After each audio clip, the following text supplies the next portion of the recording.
and welcome to the Daily Space Weather.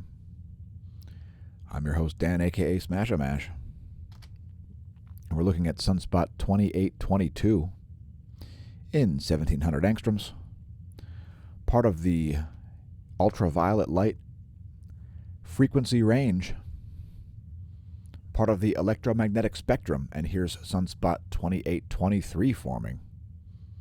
You can see those dark ombre showing up there. Sunspot 2823. We've got lots more imagery of the closest star. We'll get to it. And lots more in today's Daily Space Weather. Also, disorganized Van Allen belts, filament eruptions, and a coronal mass ejection. Let's take a look at that next, since that should be high on the priority list. Here's a view from Lagrange point 5 at stereo A. And you're going to see a coronal mass ejection right here, and that is in the Earth-facing vicinity.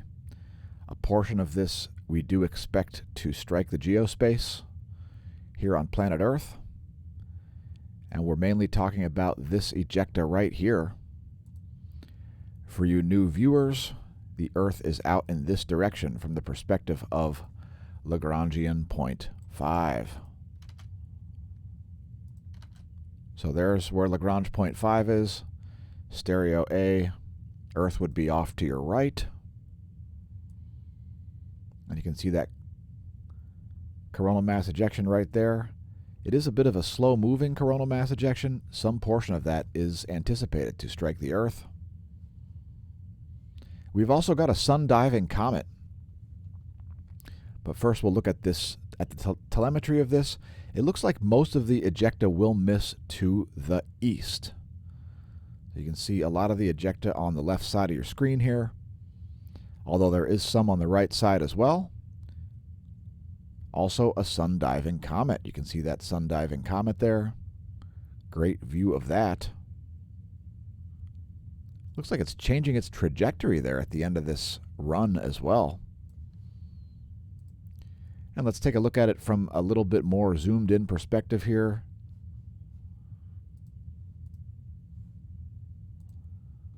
The LASCO C2.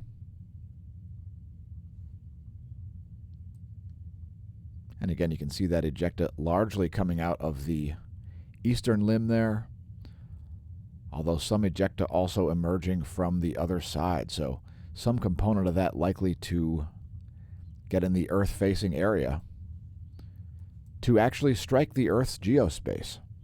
And there's another image of that comet. Weren't expecting to see that today, but there you have it.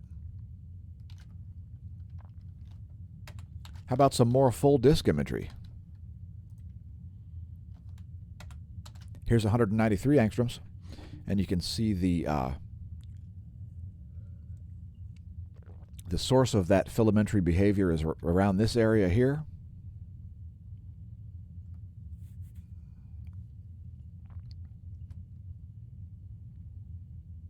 Let it play through one more time here.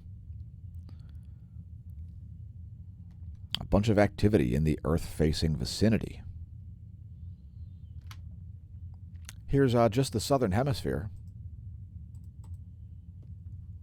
Fantastic imagery here around this coronal hole region. Great view of that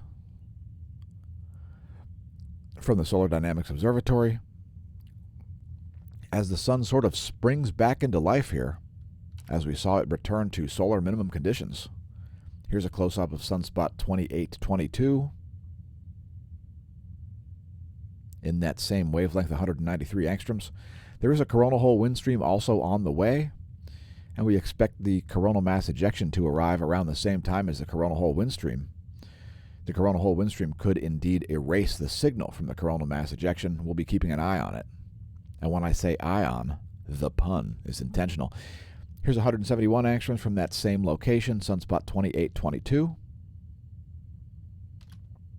Here's a diagram of the solar system.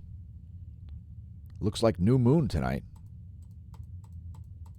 Or perhaps tomorrow. Anyway, there's a 7-day Here's where things are now. There's where things will be in 7 days. Here's a star chart as well.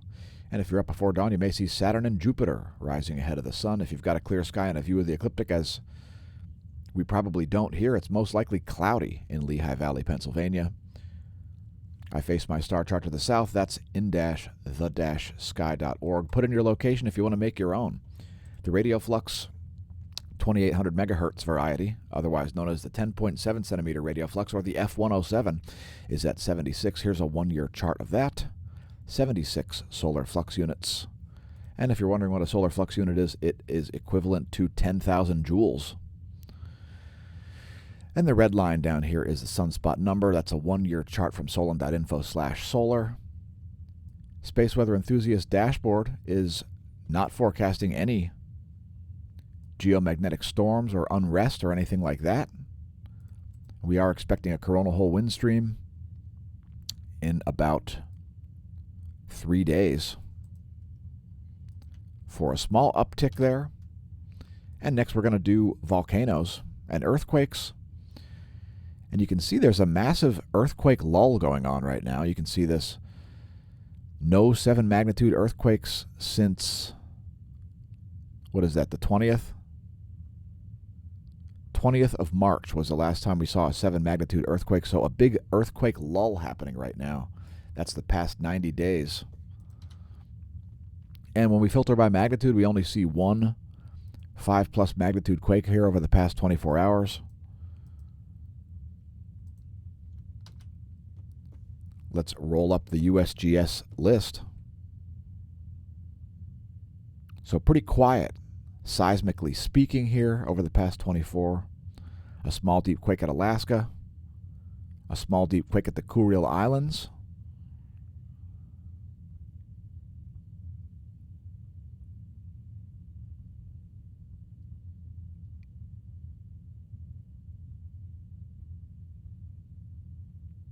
Also at Vanuatu. And indeed, the largest quake of the past 24 was this 5.0 at the Kuriles Islands and this 5.0 at Tonga.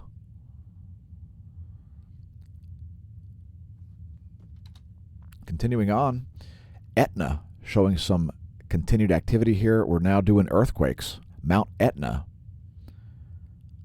A big write-up here on Volcano Discovery's Volcanoes Today page.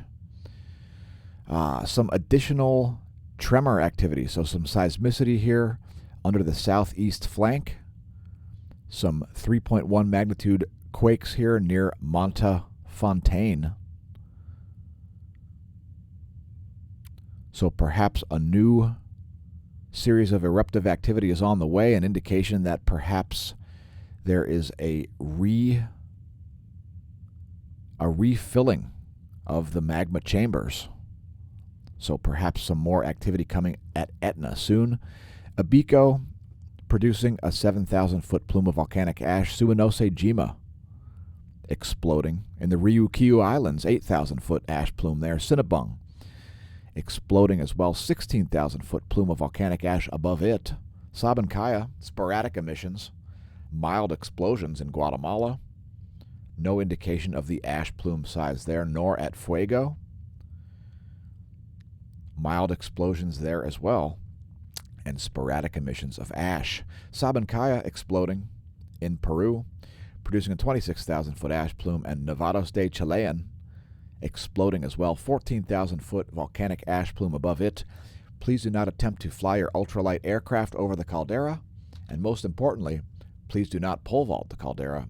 It could be unhealthful, and we need the views and subscribers on YouTube. Check out our Redbubble shop if you'd like to pick up some merch featuring the Do Not Pole Vault the Caldera graphics. If you'd like to tell your friends and foes to not do anything stupid. People are stupid. And so we've got some designs perhaps reducing earthly levels of stupidity. Let's get back to the space weather. So the GOES X-ray flux here over the past 3 days, we see several C-class flares here, 4 of them. 4 C-class solar flares over the past 3 days. No strikes in terms of protons on the GOES 16. The greater than or equal to 10 mega electron volt, 50 mega electron volt, and 100 mega electron volt proton flux are all looking flatlined here. We're not expecting a major spike in this, even if the coronal mass ejection does strike the geospace. It's pretty diffuse and slow moving and will be, again, showing up around the same time as a coronal hole wind stream regime. Here's the GOES magnetometer over the past 3 days. Fairly smooth on that as well. Next, looking at the heliospheric current sheet, and we do indeed see some North Pole current sheet coming Earth's way here. Anyway, Earth is currently in the South Pole current sheet here, shown in pink, red actually. That is the South Pole oriented current sheet polarity. Here's another view of the same graphics from the line of sight perspective instead of the top view. And here's a coronal hole line of sight plot. This also shows you the sun's B field in blue. You can see some coronal holes there associated with both poles, the south and the north.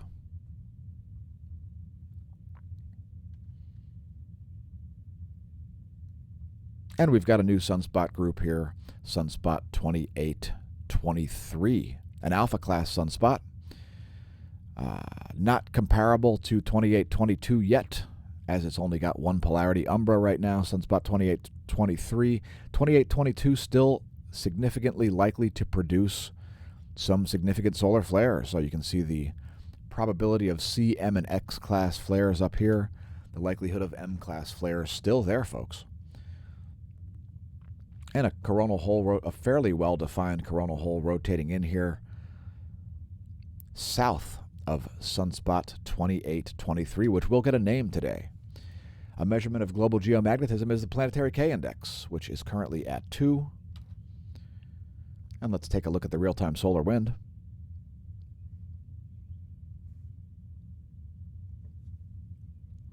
Current solar wind conditions. Now we've seen an uptick in the solar wind density here since yesterday. Current wind conditions are 15.58 protons per cubic centimeter. Solar wind speed 329 kilometers per second. Density 15.58 protons per cubic centimeter. Speed 329 kilometers per second.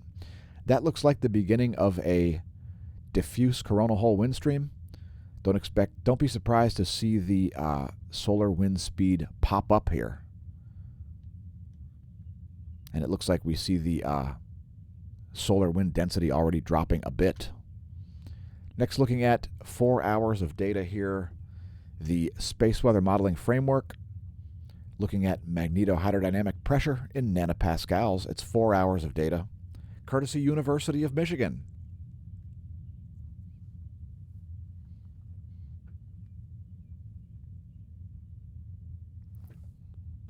And next we'll show you ground magnetic perturbations, geospace delta B.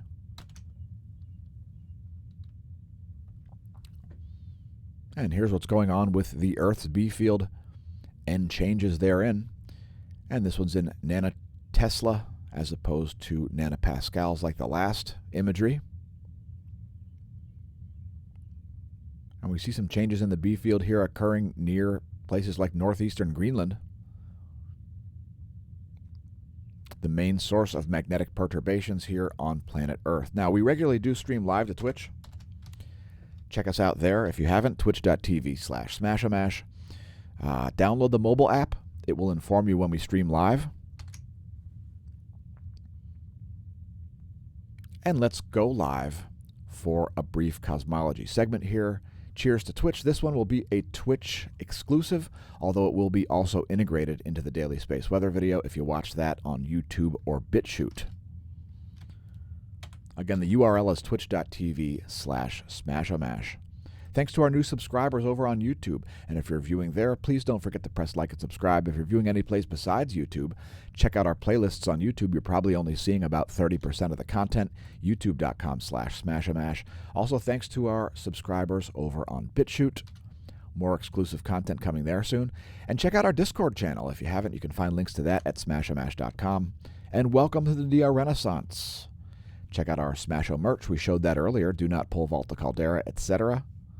Also, our social media is all there on our homepage. Cheers. Today's cosmology segment will be short and perhaps sweet. Today's random number between 1 and 1031 is 312. Let's see what that coincides with. Some object here over at the Neil Gorell Swift Bat X-ray Observatory. It's galaxy NGC 2992, a SAFER-2 active galactic nucleus. Here are the X-ray transient outputs of it. It's a pretty consistent X-ray source over the past 16 years at least. And there it is over the past 30 days. Let's take a look at it on SIMBAD. Will it be a spiral galaxy? Will it be an elliptical galaxy? Will it be something completely different? Anyway, here it is on Aladdin Light. NGC 2992. It's got a bit of an irregular shape here, as we see a dim spot, perhaps a dust lane up here in the where my arrow is. And let's take a look at it on the 2MASS. So there it is in infrared light. And how about on Pan-STARRS Optical? Great view of it there on Pan-STARRS. It's quite high res. And it looks like it may be actually in the process of a galactic merger here, as we see a long tail there in the northern portion of it, I'll call it. And also a great view of a dust lane there around the galactic nucleus. How about on the Chandra? And indeed it does show up in X-ray on the Chandra. Today's random, quote, random and quote, cosmology object is galaxy NGC 2992, part of the new general catalog. And there it is on the XMM Newton multi-mirror project as well. Let's go back to Pan-STARRS. NGC 2992. And the astronomy picture of the day is another galaxy. That's NGC 2158 and M35. So part of the Messier catalog and the new general catalog is this globular cluster up here, which is NGC 2158 as well as M35.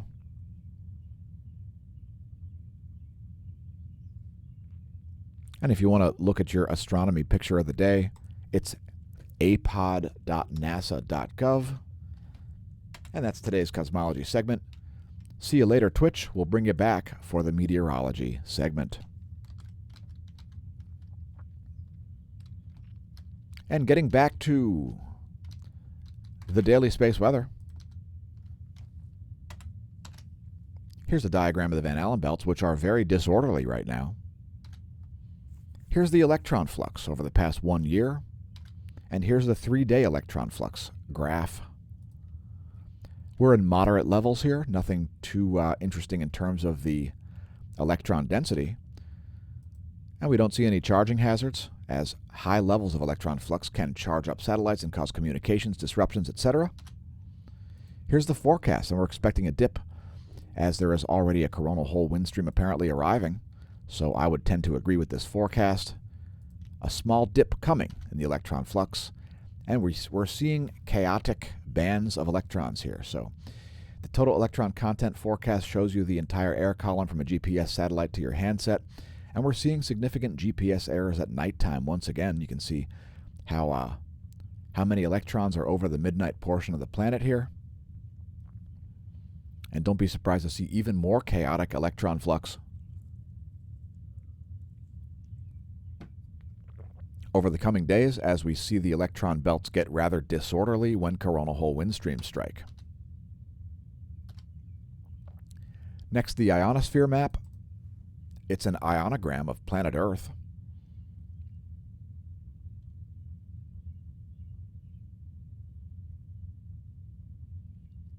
And give that a moment to play through. Each tick here is 15 minutes. 15 minutes per second is the time scale that we use for the animation here. The vibrational frequency at about 300 kilometers of altitude, otherwise known as the ionosphere, millions of vibrations per second is what each blob represents here. The resolution is only 1 megahertz though, folks. It's not showing you really super detailed information. Here's the latest image from 9:15 Universal Time. Things are looking fairly normal at that moment, and again, the F ionosphere layer is located at about 300 kilometers of altitude. This also shows you penetration of electromagnetic radiation into the atmosphere, and distances are shown in kilometers.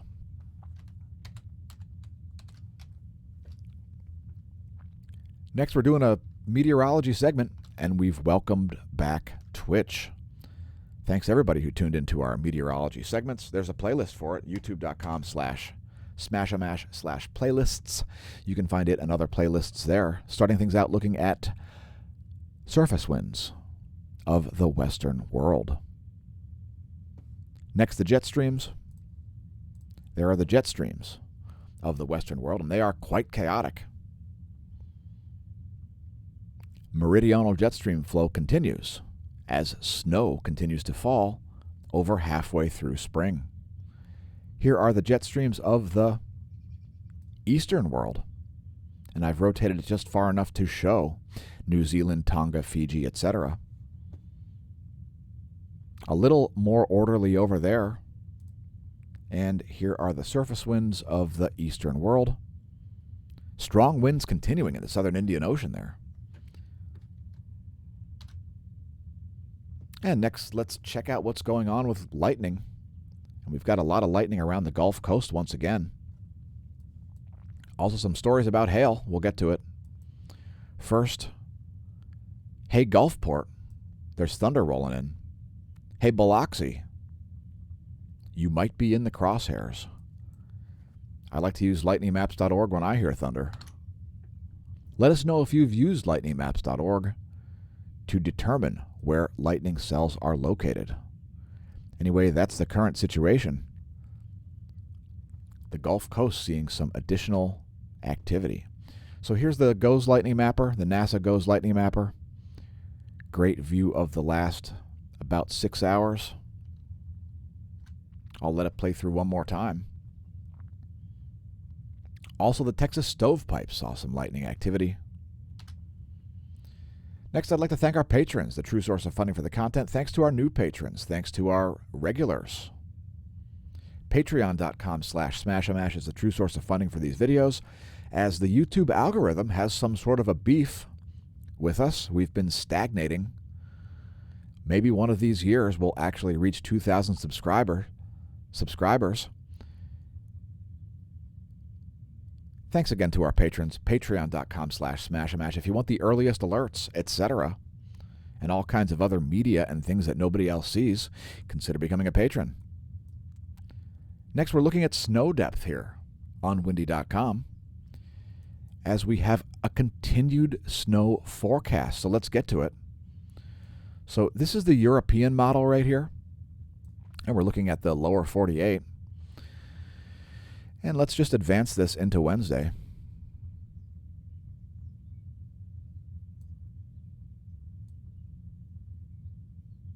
So it looks like it's going to snow and then warm up in places like Colorado.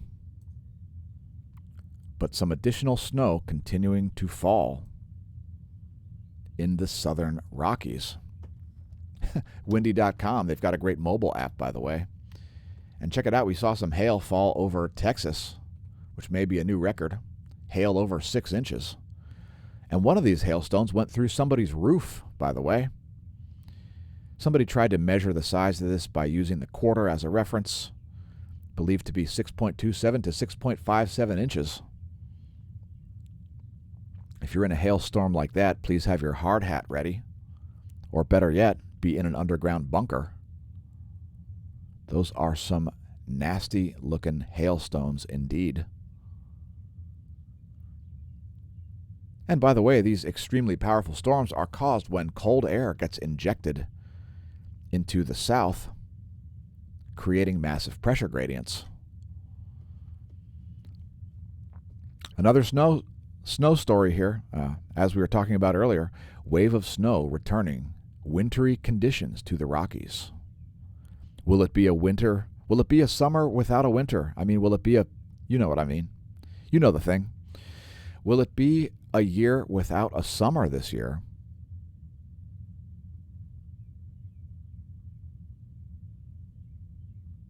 And I'll just let the article scroll here, as all that hot air coming out of the Colorado area is not enough to prevent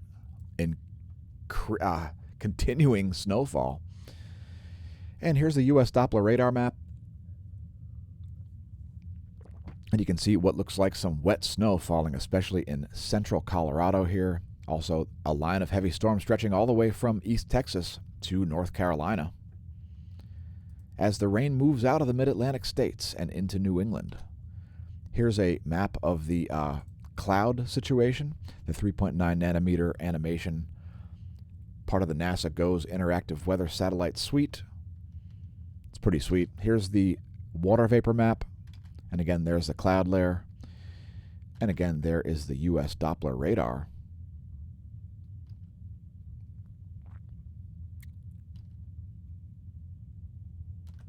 And that's today's meteorology segment. Thanks for tuning in, everybody. We'll have to say goodbye to Twitch. Bye, Twitch. And here come the bonus features of the Daily Space Weather. First, the hydrogen alpha imagery from Udaipur, India. And it looks like there may be some clouds in between the ground-based solar observatory and the sun. But you still do get a view of Sunspot 2822 and Sunspot 2823.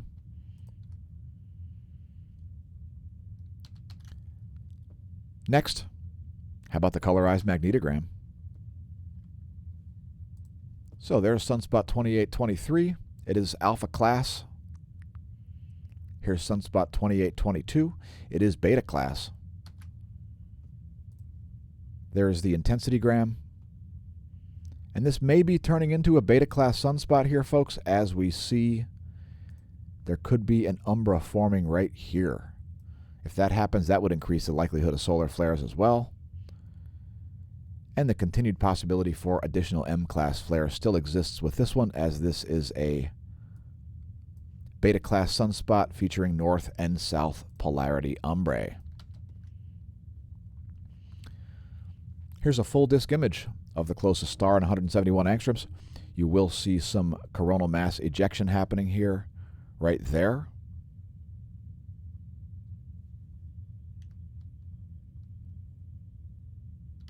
Some of that collapsed back onto the surface of the sun as well. This will give you the best view of that. 304 angstroms ionized helium. And you can see these great imagery here of these filaments jumping around. Some of them collapsing and some of them ejecting into the solar system at large. I'll let it play through one more time. And we'll close things out on the Daily Space Weather video with a close-up of Sunspot 2822 and 131 angstroms. In any case, thanks for tuning in. Remember to stare at the sun. Welcome to the Neo-Renaissance, and may that solar wind be at your back.